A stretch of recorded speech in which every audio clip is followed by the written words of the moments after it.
Alright, here we have a cute little gecko whose left eye looks pretty good, but if you go over here, our right eye is a little bit painful and our nictitating membrane is actually sticking up permanently.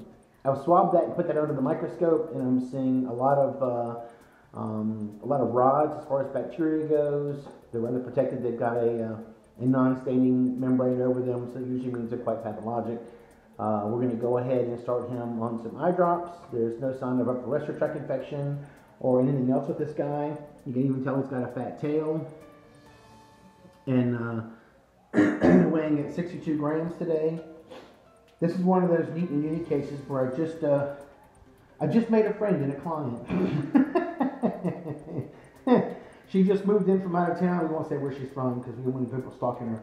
But she saw a neighbor boy out in the backyard, and the neighbor boy was actually trying to set this lizard free because he had an eye infection, and they couldn't afford a veterinarian, so they were just going to set him free because there are lizards in the backyard. And that just pisses me off.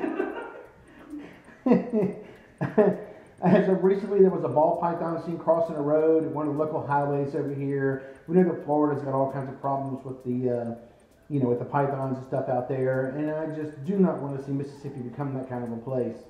So anyway, to set this guy free here, he probably wouldn't have made it through his first winter, basically because it's too humid and too cold, but it doesn't mean that this guy couldn't take over and be the next creature crawling at the side of your house in the middle of the night, because the geckos that we have here now were introduced from a Mediterranean species.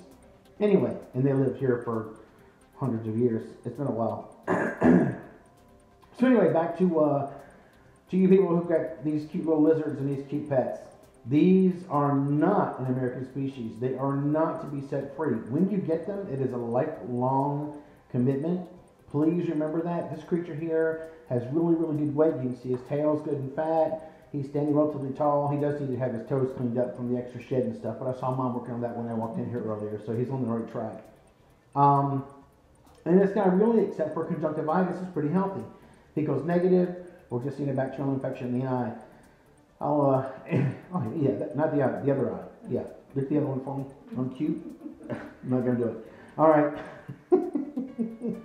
So, again, if you parents out there, when your kid gets this, do not let them set it free. If you cannot afford a veterinarian, find some nice neighbor who will take him. Do anything but set him free. That is just the dumbest thing I have heard all week. It's early yet. It's Monday.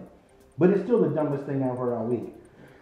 What else can I say? Oh, and you kids, if you're watching this video, if I haven't, flagged it for graphic language or something. I don't know, is the word pissed a bad word?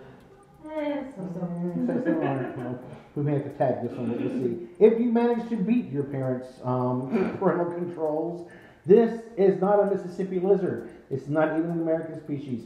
Do not set it free.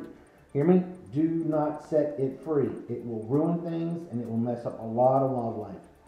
That's if it survives. If not, it's just a cruel way to die. All right, later.